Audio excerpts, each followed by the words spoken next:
Welcome to the Mike Miller Show. Would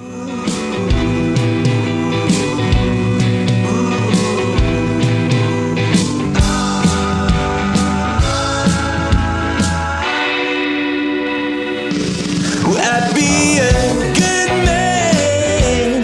Would I be true? True to myself. Absolutely. Absolutely. Welcome to the Mike Miller Show. We've taken a little bit of a hiatus, let's say. Glad you're with us. And tell your friends. As I think I said almost every day on the old show, tell your friends to listen. They can listen as easily as you are live streaming on Facebook. Jessica, and by Jessica, those of you new to the show, Jessica is my producer extraordinaire. We've been together for like 50 years or something. I'm kidding. Because you're not 30 yet, right? I am 30. I actually turned 31 this year. Oh my gosh. Yeah, I know. You're getting old. Anyway, there's a lot of stuff to talk about. And I think y'all probably know what most of it is about. But before we get into this is serious for me. Jessica, you know what a big, and when I say big, I mean huge, believer I am in global warming, right? Yes, totally, 100%. I mean, there's no, I mean, I put Al Gore to shame in terms of my conviction that the planet is about to burst into flames, because I think whatever they tell us, 97% of scientists or whatever it's all about. But guest lecturer at MIT, there is a new found cause of at least the acceleration of global warming. Do you know what it is? What? Islamophobia. Okay. Yeah. You're going to have to explain that one. Well, I'm about to. Yeah. I mean, again, they're one of the most respected scientific universities on the planet, MIT, right? This guy, Ghassan, I'm not even going to try the last name, Hodge, probably. Anyway, guest lecturer, and the name of the lecture is Islamophobia Accelerating Global Warming. And it's just conclusive here. Let me just read you just a little bit of it, because this is irrefutable fact. Okay? Here's what it's about. The talk examines the relationship between Islamophobia and the dominant form of racism today. Get that? As the dominant form of racism today. I thought that, well, never mind. And the ecological crisis. It looks at the three common ways in which the two phenomena are seen to be linked. So you got it so far? So ecological crisis, i.e. global warming, and racism, Islamophobia in this case, being that it's the dominant form of racism on the planet, which is interesting because Islam is not a race, but we'll set that aside. So the three common ways in which these two phenomena are seen to be linked. Number one is an entanglement of two crises metaphorically related, with one being a source of imagery for the other, and both originating in the colonial forms of capitalist accumulation. Irrefutable. Okay. Right? Uh-huh. Fourth, the talk proposes a fourth way of linking the two, an argument they are both emanating from a similar mode of being or enmeshment in the world, which is referred to as generalized domestication. So there you have it. Islamophobia. I mean, he couldn't have been any more clear. Right? Yeah, sure. All right, so I got thinking about this. As you know, I like to think about stuff. I wrote an article. By the way, again, for those of you new to the show, I am a contributing editor with independent journal Review, one of the original guys, one of the original four guys, and that's my kind of real gig, if you will. And what we will do, and as evidenced by part of the show today, is I like to refer to stuff that I wrote because I liked it when I wrote it. So that means in a lot of cases, I want to talk about it as well. And we generally play clips. We have 2 or 3 clips we may get to today. But before we get there, so here's my dilemma. Well, okay, I forget where I was going. About a year ago, I wrote an article on IJR about global warming being responsible for radical Islamic terrorism.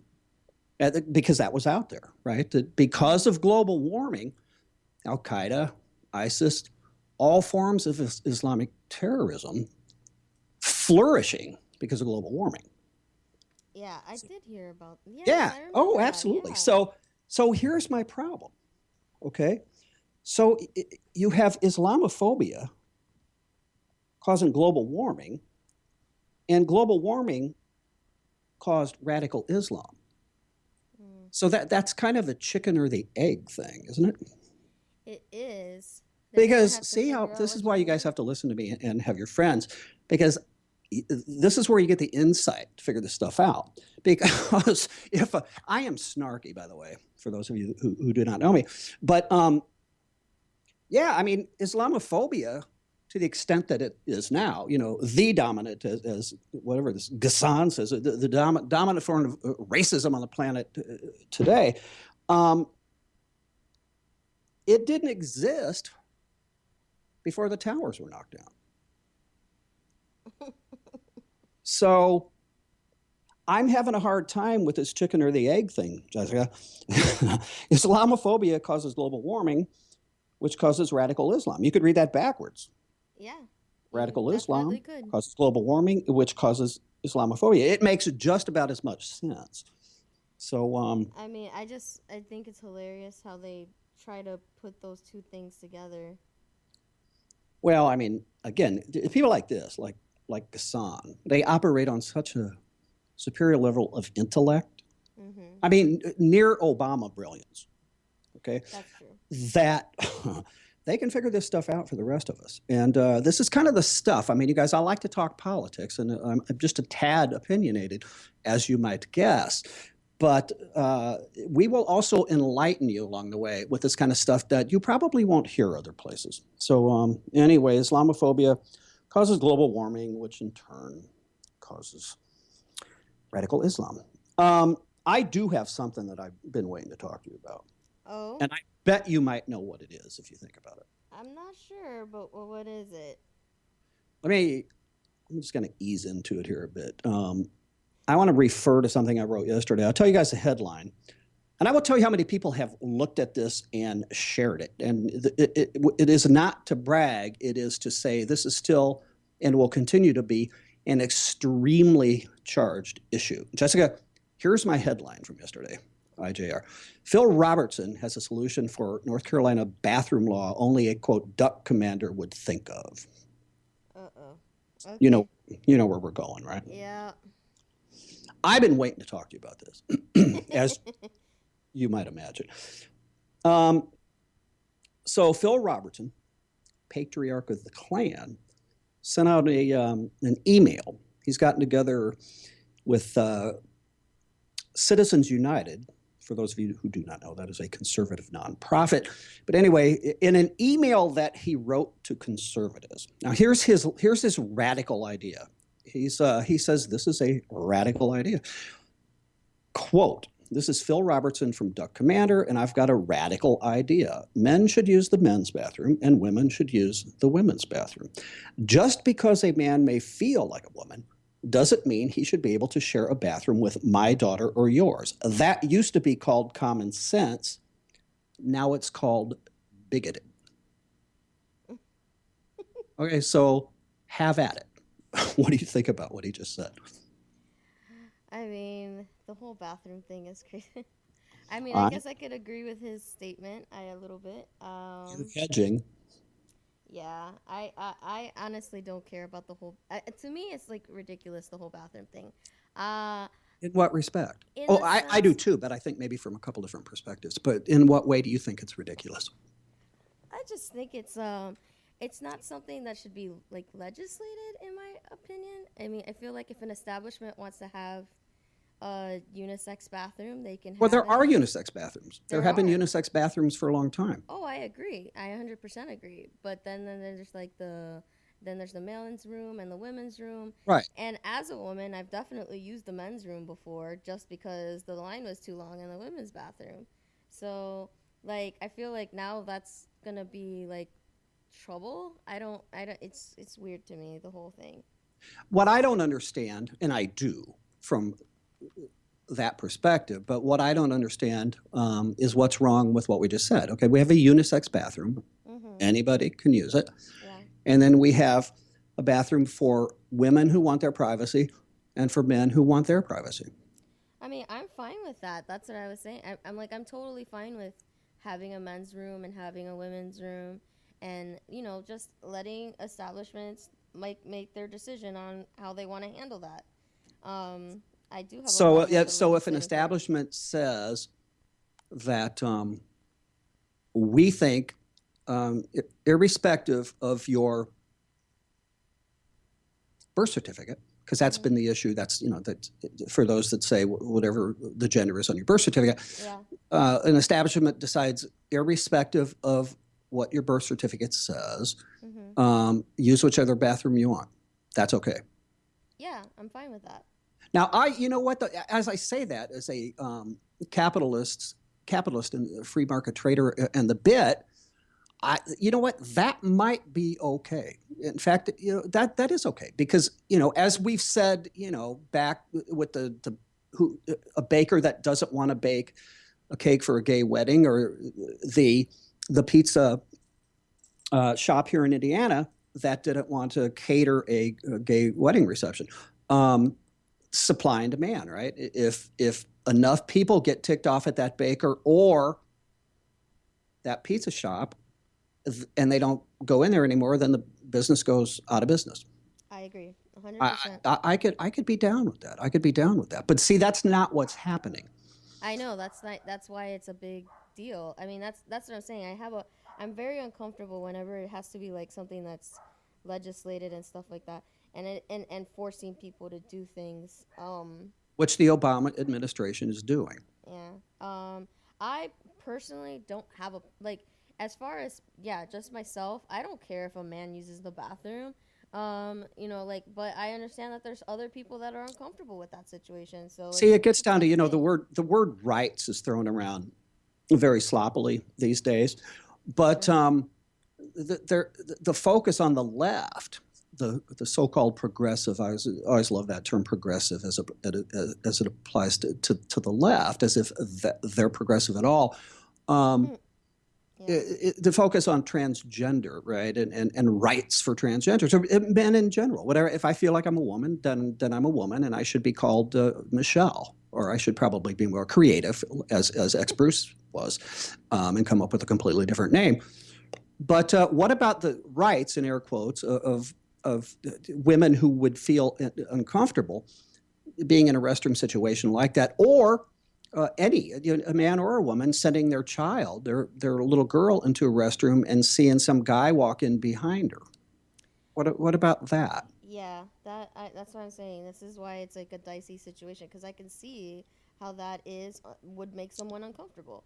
And actually, I had this discussion with because I went to the drag festivals and all that stuff, and that issue did come up, and that's the side, what side they're on. Oh, absolutely. Yeah. But I did actually hear from some lesbians that they were like, hey, I get looked at weird in the bathroom because I look more manly, Mm-hmm. and they would say that. So it's a weird, the whole bathroom thing is You know what? We got to move on, but here's the thing too. I mean, somebody whose name escapes me, and I don't care who it was. Anyway, night before last on television, just very defensively, there's no example in the history of mankind where a transgender has ever assaulted a girl in a women's room. And you know what? So what? Okay, fine. Let's pretend, or let's assume that's true. I don't think that a lot of people who are worried about that, at least me, if I had a daughter, would be, although I would not let a young daughter walk in, I'd walk in right behind her, but it would be concerned with a true, if you will, transgender, as much as you could have pedophiles, right? Well, and the thing is, that was the other thing too. Hell, you could have pedophiles dress up as a transgender if that was the only way you could get in there. And yes, But I feel like, that's what I'm saying. That's why I think that the law in itself is still going to be ineffectual, because even if they go ahead and they continue with all this and everything, there's nothing to stop somebody who wants to commit that crime is going to do it regardless of the law or not, because they're criminals. That's right. That's right.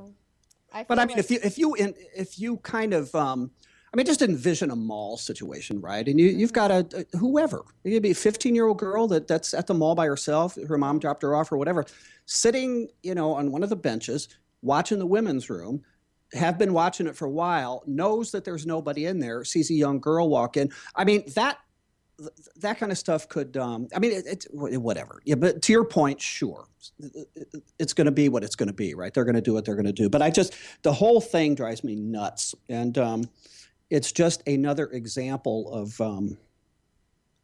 I don't know, focus on the left in terms of, again, rights of one group to supersede yeah. those of another. So that's all. Okay, I want to talk Trump, and we have a clip.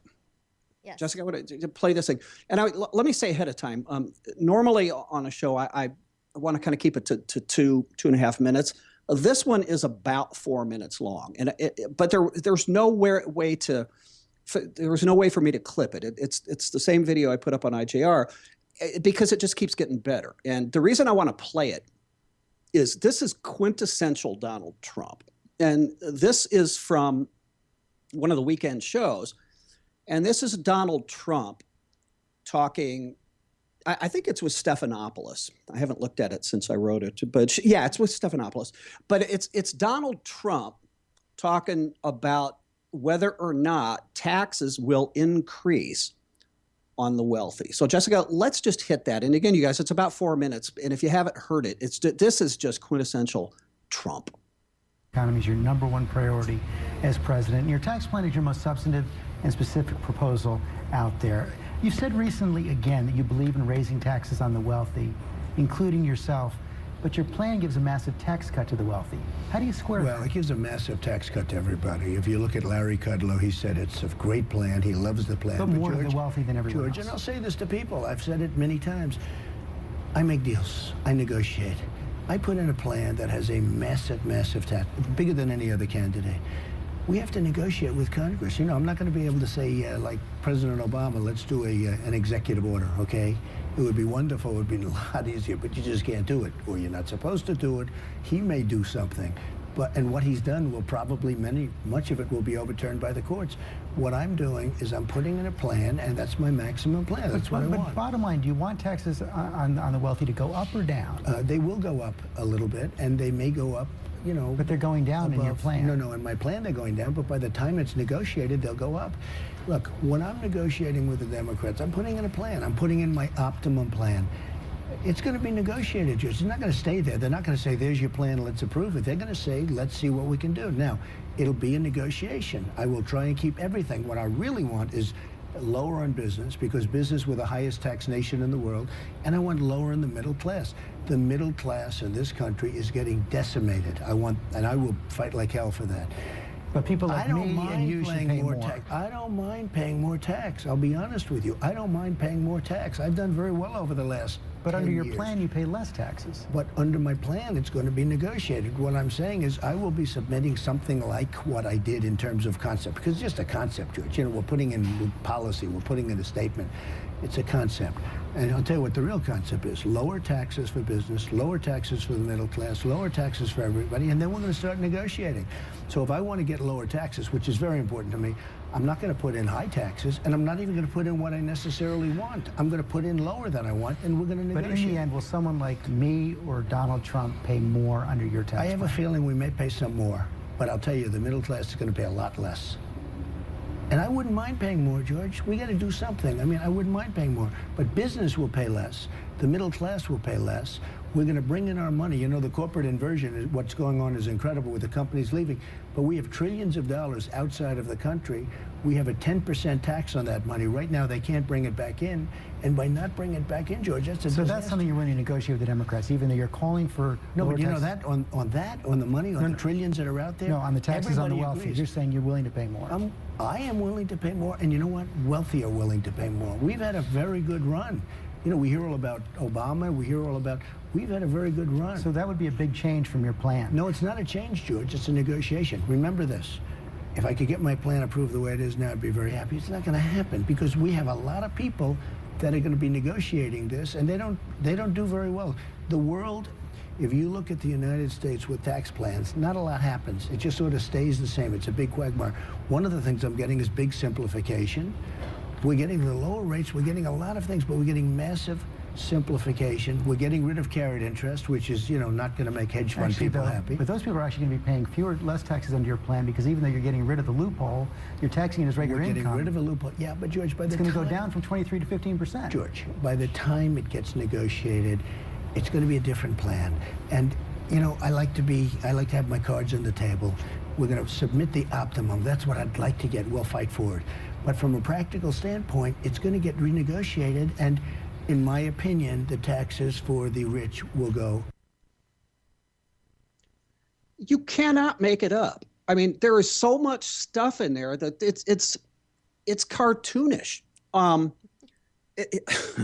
Well, that's my optimum, and then when it gets negotiated, yeah, my optimum says they're going to go down, but when it's negotiated, they're going to go up. There's just way so much stuff in there that is, when there were, all 17 people in the race, if not when it's down to 10 or 12. And I used to joke about when he'd say something like that, the rest of the guys saying to themselves, I can't believe we're losing to this guy. He calls himself a conservative, right? I'm a conservative. And then he says crap like this. And he just, Jessica, what else is hilarious about this? He says, well, I like to put my cards on the table. Here's what we're going. Yet when he has been asked over and over again what his plan is to defeat ISIS, other than saying we're going to knock the hell out of him, when he's asked for specifics, he says 180 degrees opposite. Well, I'm not going to say. The element of surprise. In fact, he said on multiple occasions, I want to be unpredictable. And you have to have people like Nancy Pelosi and Harry Reid laughing their butts off at this. Well, no, that's not going to happen. I mean, yeah, you put this in the plan, but that's not going to happen. Once I negotiate it, they're going to go up. It's just, again, you can't make it up. I mean, you can't make it up. And then it got even better Sunday night, because you know what happens, right? This happens. I mean, to be fair, this happens with all politicians when they misstep. He just does it every day. He comes off, and Corey Lewandowski or Paul Manafort or somebody gets a hold of him and, dude, do you see what you just did? I mean, we might as well just not even negotiate, as you say. I mean, you just handed the farm to them. So then Sunday evening, he takes to Twitter to try to dig himself out of the hole. And, his knee-jerk reaction is, well, I was not misquoted, or, I did whatever have you. There's always an excuse, right? He didn't understand the question, or that's not what he really meant. So he comes up with this even sillier comment that when he said they were going to go up, he didn't actually mean taxes were going to increase, to the tax bracket for the top, whatever, 10%, not going to increase from there. What I really meant was when I said they're going to go up from where they are in my optimum plan. This is just, and again, I wanted to play that clip to the full extent, because this is who this guy is. He says what he thinks he needs to say, and then he forgets. There's an old saying, if you always tell the truth, you never have to remember what you said. And Donald Trump does not know what he believes, or at least if he does, he is, and I'm going to be a cynic here, he's playing this role that he thinks he needs to play in order to appeal to as many people as are necessary. But the guy has no conviction. He just has no conviction. I mean, look, it's been said that, 20 years ago he believed this, and 10 years ago he believed that, and 2-3 years ago. Well, hell, I mean, you could go Hillary, Barack Obama, you can go down the line. I mean, people begin to, kind of align themselves with the runway path, as sometimes it happens. I mean, evolution happens. But he makes stuff up, He forgets what he says. He gets caught in his own simplistic. The guy paints himself into a corner. I mean, Stephanopoulos, the visual of that, here's a can, here's a brush, here's a corner, have at it. And that's what he does. Jessica, we're not going to talk Trump every day, but this guy drives me crazy. Oh, I know it. He just drives me nuts. And what really drives me crazy is not Donald Trump. Donald Trump is who he is, right? I mean, he's who he is, and he's there for all to see.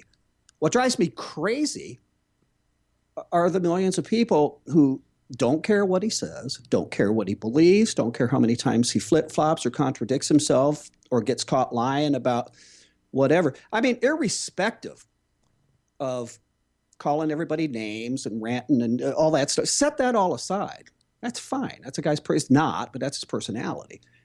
The majority of people who support this guy don't give a damn about what he believes. Donald's going to make America great again. He's going to build a wall. He's going to stick it to China and Mexico and Japan and everything else. None of that's going to happen.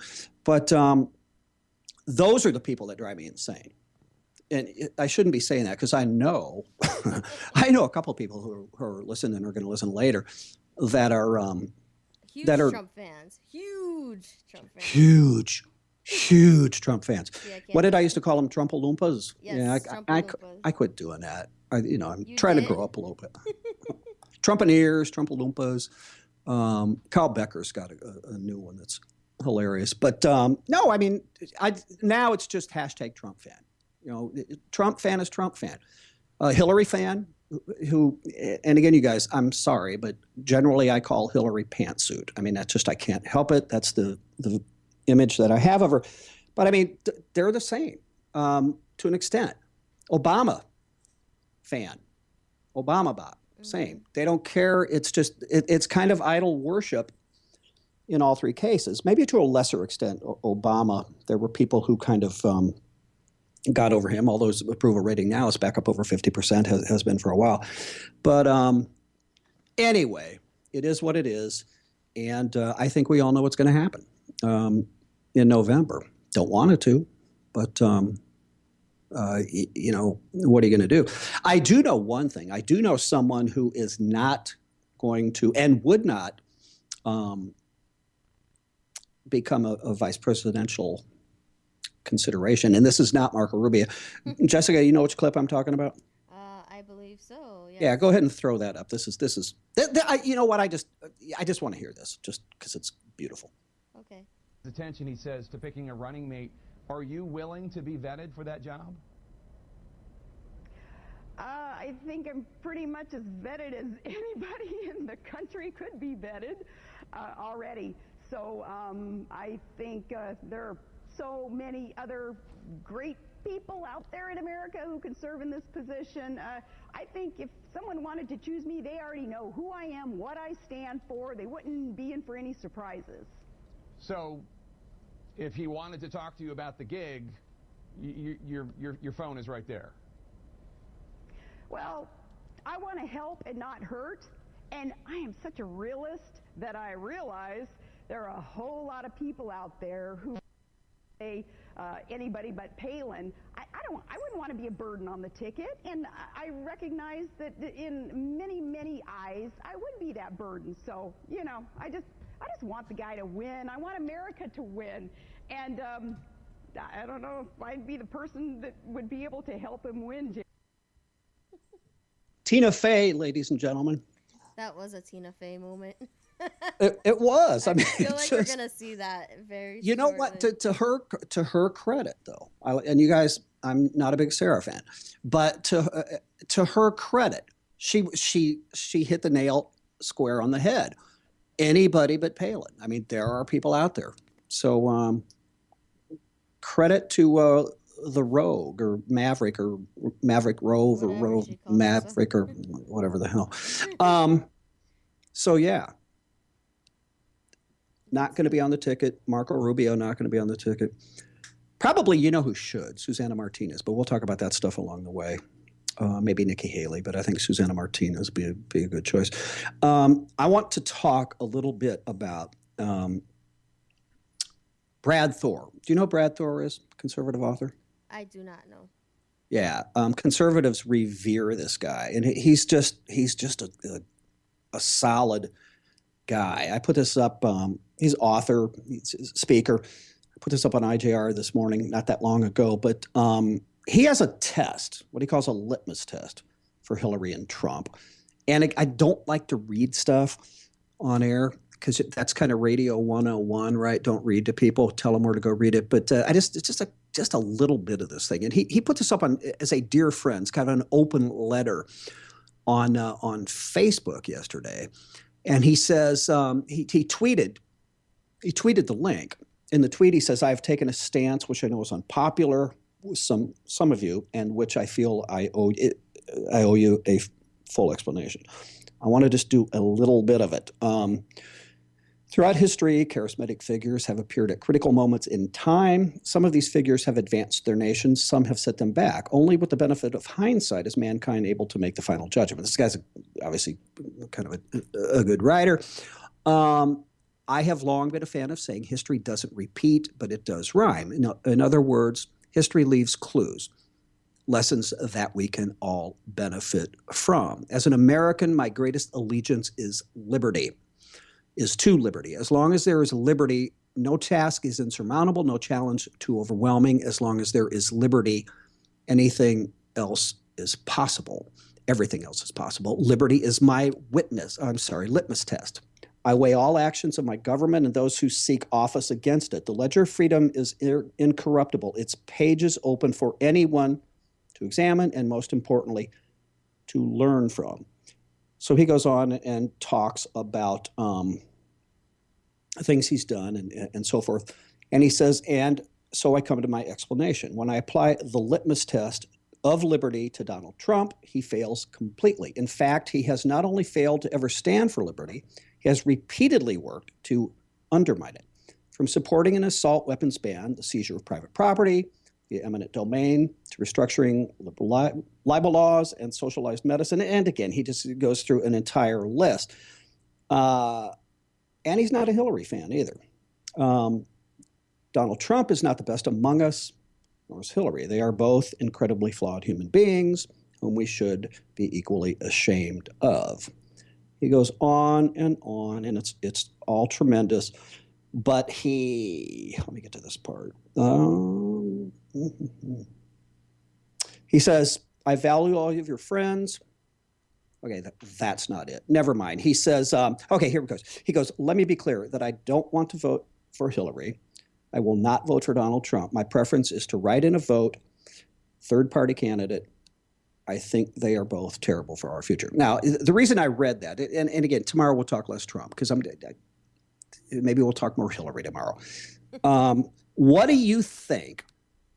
Because that's out there, right? The Never Trump, hashtag Never Trump. Mm-hmm. We've had this discussion before. Should a true conservative with conviction sit this one out? What do you think about that? I think that I feel really what I think is that they did this with Romney. So I mean, because of the whole Mormon thing, which was ridiculous. So I mean, I guess if they want Hillary to win, go ahead, sit it out. That's fine. But I don't think that's gonna help them at all. You know, there are people, Michael Walsh, Audrey Russo, Anne Marie Morell, good friend of mine. Anyway, you know, there's this kind of, I can see both sides of the coin. I mean, this conviction, you know, I have my integrity and I have my conviction, and I will not violate either one. But a lot of these people are the same people that were like, hold your nose and vote for Romney. Like, you know, I don't buy it. Sorry, I didn't mean to cut you off there.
Can I be a good man to carry it through?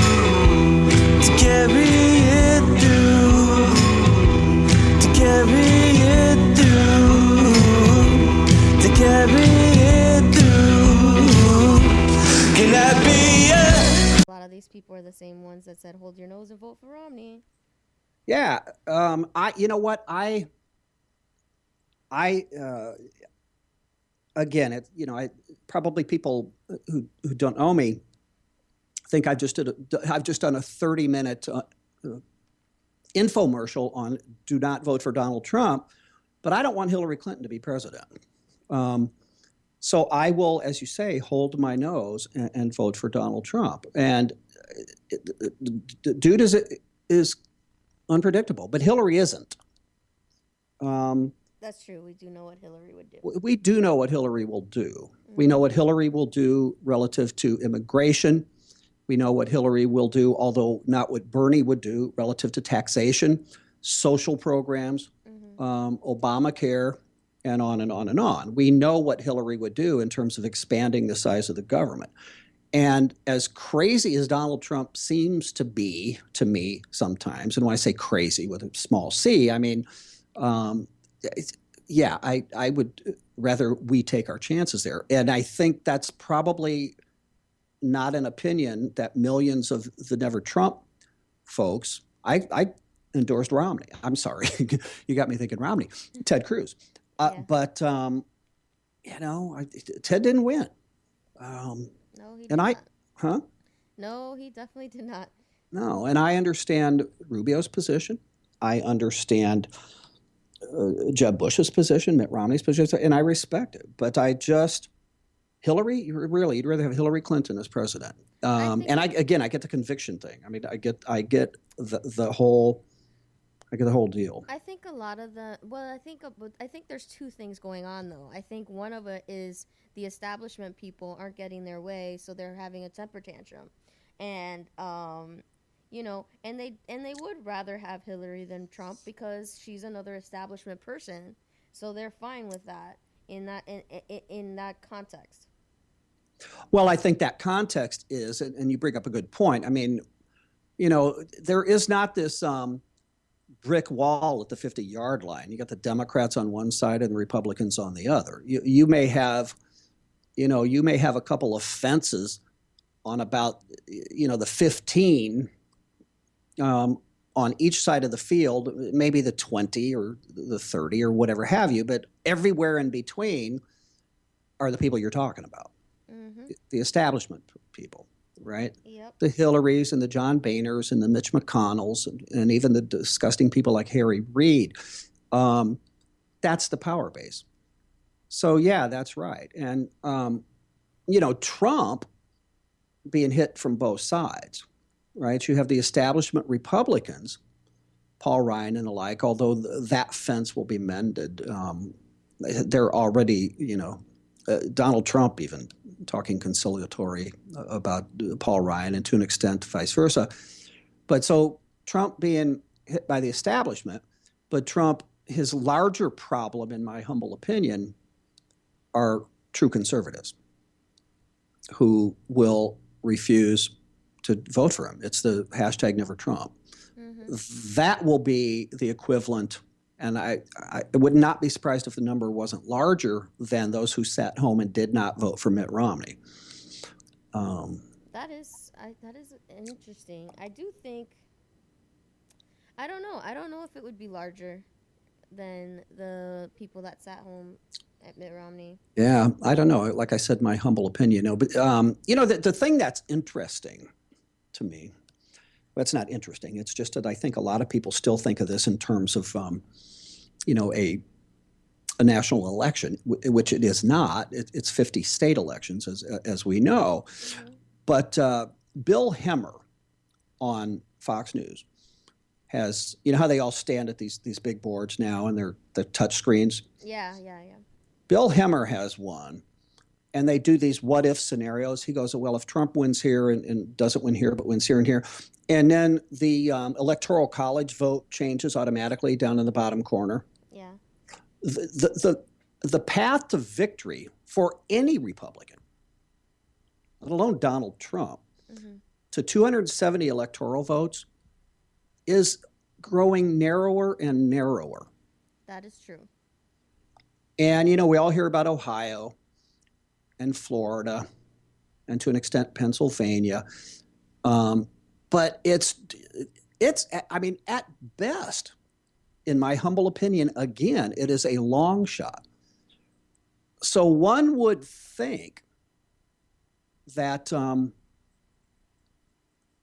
that Trump, and maybe he will. I just don't see it happening. I was going to say maybe he will after the convention, but listen to what the way he's talking now. You know, the hammered Hillary, you know, is enabling Bubba and all of the, you know, he was the most philandering president in the history of the country.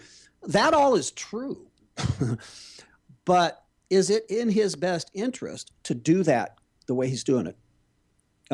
Is he helping himself with women? They're not going to vote for him anyway, so he's probably saying, what the hell, I'll get more guys on my side.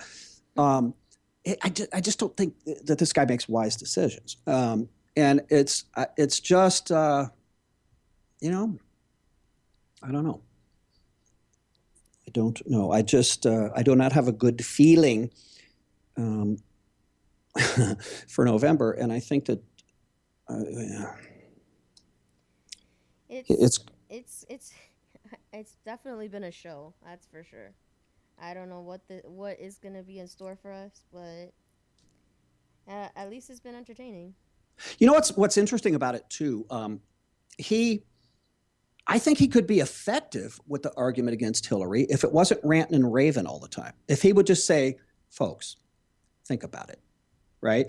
Mm-hmm. And bring up specific examples and say, this is what she says, this is what she did. I mean, if he's gonna talk about that stuff, you know, maybe there's a more effective way to do it. No, but that doesn't make any difference. He's gonna listen to anyone anyway. Yeah, he wouldn't be Donald Trump if he did. Well, there is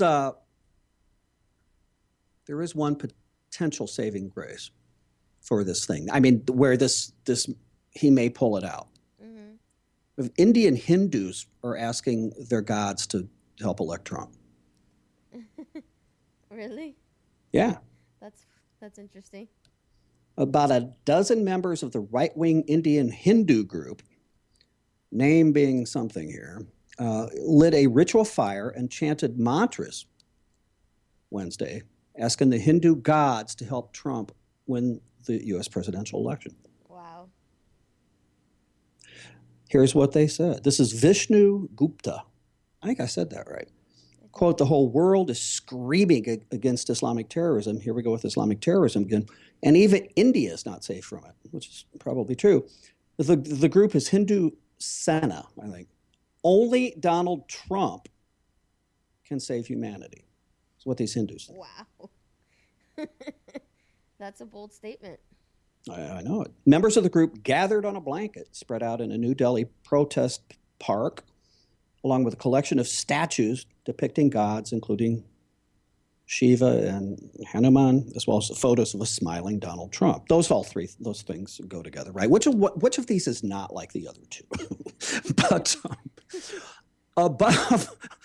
above them hung a banner declaring support for Trump, again, because he is hope for humanity against Islamic terror. So anyway, they chanted Sanskrit prayers and asked God to favor Trump in the election. So we have that. So that is very interesting. Yeah. To go along with the circus, I guess. Well, you want to hear something fun? It's totally non-related. Go for it. I'm gonna miss Joe Biden. You're gonna miss Joe Biden? Yeah. Aren't you gonna miss Joe Biden? He is very entertaining. I did like Joe Biden as a vice president. Isn't he, wouldn't you just like to have a beer with Joe? Yes. I think that'd be awesome. I mean, he's not, you know, I've often described Joe as he's like he's your crazy uncle that you love, and he lives in an upstairs bedroom. You just don't want him to come downstairs when you have company over. Yeah. Right? Because he's going to be like in his boxers or tidy whities or whatever, and he's going to get a beer out of the refrigerator. And you just, you told him like, Joe, dude, don't come downstairs when the company's here. But he goes ahead and does it anyway. Yeah. Joe was on with Robin Roberts this morning, and they talked about whether or not he has any regrets about not running for the presidency. Still, we're trying to get him in. You have that clip? Yeah, I want it. You want to go? Here's what Joe said. What Joe says, you guys, isn't as bad as the timing and him just not thinking, maybe I shouldn't say this right now. But let's go ahead and hear what Joe said. I know that before you said that you didn't run, but you knew that it was the right decision for your family. Look, I had planned on running. It's an awful thing to say. I think I would have been the best president, but it was the right thing, not just for my family, for me. No one should ever seek the presidency unless they're able to devote their whole heart and soul and passion into just doing that. And Bo was my soul. I just wasn't ready to be able to do that. Now, my one regret is my Bo's not here. I don't have any other regrets. But now, of course he does, or he wouldn't have thought of running, right, or wanted to run. But here he is. Hillary's having a hell of a time anyway, right, with Bernie Sanders.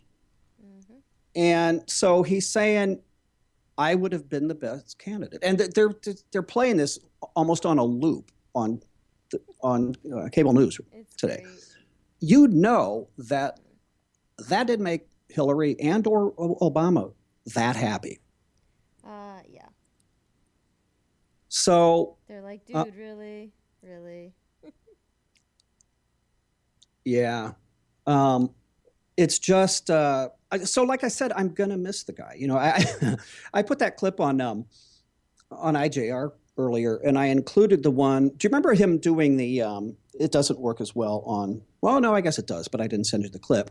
But he was talking about jobs. Was it a couple of years ago or whatever? Uh-huh. And he's bragging about Obama and how he's bringing back jobs and stuff. He goes, it's a 3-letter word, JOBS. Do you remember that? Yeah. Yeah. That was funny. He's had some good ones. He has good moments. Like with the one with the shotgun too is really funny. That was hilarious. Oh my gosh, there's a bunch of them. When he's given a speech somewhere and there was a veteran sitting in like the front row or whatever, and he says the guy's name and Joe, stand up. And then the guy was in a wheelchair. Yeah. Yeah, I remember that one. That was cringeworthy. They just go on and on. I mean, he's just doing one where he's with like I want to say like Prime Minister or something of Ireland, but he said somebody was dead that wasn't. The best of all time was when Obama's going to give the Obamacare speech after it was passed. Do you remember that? Yeah. And he leans, and again, open mic, and says, this is a big, effing deal. Speaking of Obamacare, do you see that clip I just sent you? Yes. This is, so this happened. Yeah. This is Obama's speechwriters, former speechwriters, 3 of his former speechwriters, sitting with Charlie Rose on PBS. What a perfect kind of marriage made in liberal heaven, right? Last night, and they're talking about writing speeches, as you would expect they might be doing. And I think you can make out who said what. It doesn't really matter because none of us know these people's names anyway. So let's listen in what they talk about and then what their reaction is to it. And this has to do, obviously, with Obamacare. I as you're saying. Okay, no, you may have told me that, so, by the way. Oh, that's nice. Let's try Sure. But my point is that do you have equal impact on serious speeches because it's about style, use of language, etc.? I really like. I was very. The joke speech is the most fun part of this, but the things I'm the most proud of were the more serious speeches. I think healthcare, economic speeches, and I think Lovett wrote the line about if you like your insurance, you can keep it. How dare you? Huge impact. And you know what? It's still true. No. Yeah. But it was cool getting to do both of these things.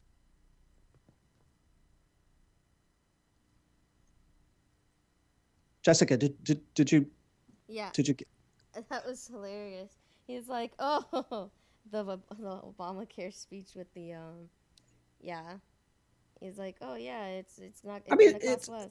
I put that thing up, and it's just, man, are people just like completely out of control, and rightly so, right? It's they think it's funny. I mean, oh yeah, and then you hear one guy still. They all laugh. All of them start laughing. But I think that's kind of that mindset. You know, there's an old image of Obama, and it's a meme. They're all sitting around laughing and slapping their knees and everything, and same thing. And then I told them they could keep their health care plan. Yeah. And if you listened closely, the guy, he laughed too. Mm-hmm. His name's John Lovett, but he said, "Well, they still can," which is complete and utter nonsense. Yeah, well, that's the thing, and but I just think it's funny that they just like laugh about the whole, like it's like, oh, ha, ha, no big deal, like, you know, that turned out to not be true. Like, I just think it's very, what's the word I'm thinking? It's just, they're just very, like, it's an inconsiderate thought, I guess, kind of thing. We're going to see, a month before the election, we're going to see premiums increase. Have you been paying attention to any of this stuff? Well, we talked about this months ago. I actually tried to get insurance again, and I just can't afford it. It's too ridiculous. And I mean, premium's going to go up 20, 25, 30, 35, and 50% in some cases, month before the election. Yeah. Hillary was asked yesterday, I think. I haven't listened to the clip yet. I was going to kind of look at it and make a determination whether I wanted to write it or not. Okay. But she was asked about why premiums are going up. And she said, I don't know. In fact, she almost turned it into a question. I don't know. Like, why are they going to go up? Yeah. And the reason being is because it was an unsustainable model from the beginning. We lost basically risk pools. A risk pool is a fundamental, if not the fundamental concept of insurance, putting people of like risks together so as to charge them accordingly. It's the same thing with automobile insurance. Yeah. You can't, if your neighbor across the street is having a wreck every other week and your premium goes up to help pay for his wrecks and his stays the same, that doesn't work. It does not work. But that's what they did not want to see that. I mean, a lot of people there's still people think, oh yeah, it's great, everything's great. Actually, one of my friends who was super excited about Obamacare, she got it the first year, and now she's like, oh, I can't get it again this year, it's too expensive. And she's like, oh, but it's still great, everything's great about it. And I'm like, okay, whatever. But again, again, she's obviously a liberal, right? Yes. When you start asking facts, you don't get them. I just think it's funny because, I mean, she's obviously going through it. She's like, oh man, I can't get it this year because it's too expensive, but it's still awesome. It's the best thing ever. I'm like, but you can't even use it. Like, how it happened to you. How do you not see this? It is interesting. But, see, this is why Bernie Sanders, it's a shame he's not going to be elected, win the nomination and then be elected, because then it would be free. That's true. That's true. Then everything would be free. I just love the young mush minds. They're like almost, to an extent like remember the Obama phone lady? And there were people running around when Obama was elected saying, Brock's going to pay our mortgages. Everything's so for the young socialists, they don't even know what it means, that everything's going to be free. Bernie's going to be free college, which is, again, we have to talk about that sometime. If Bernie's proposal, which again, none of this stuff would ever happen. I mean, Bernie's stuff would have less of a chance of happening than Trump's would. Although, you know what, maybe not in today's America.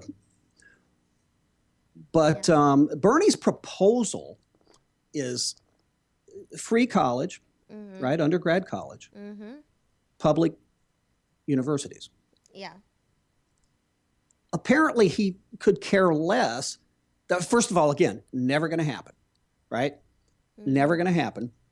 But what would that do to enrollment in some, not all, but in some private schools?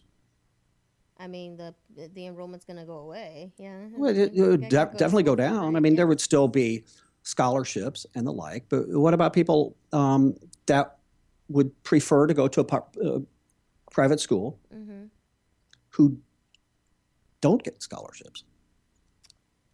Then what happens? See, these people, this is what I think is awesome. And again, in air quotes, it's what awesome about liberalism. Because they don't care about they don't think about the consequences. No, they don't. They don't see. Well, they think that the government. That's the thing that it kind of frustrates me, is that they don't see that just because the government supposedly gives it to you doesn't actually make it free. Like, okay. Well, and I'm sorry. Okay, so now I cut you off, but the government's going to pay for it. Hell, Trump. Well, the government's going to pay for it. He said that very thing. I think I wrote that up about healthcare increases. Well, the government's going to pay for it. Should he not be smart enough to understand that the government doesn't pay for anything? The government doesn't earn a dime, and I'm not talking about entry fees into national parks. Yeah. The government pays for nothing. Taxpayers pay for stuff. It's never going to happen. But again, I know we're under a minute, but liberalism is not about rational thought. It's not about facts. It's not about data.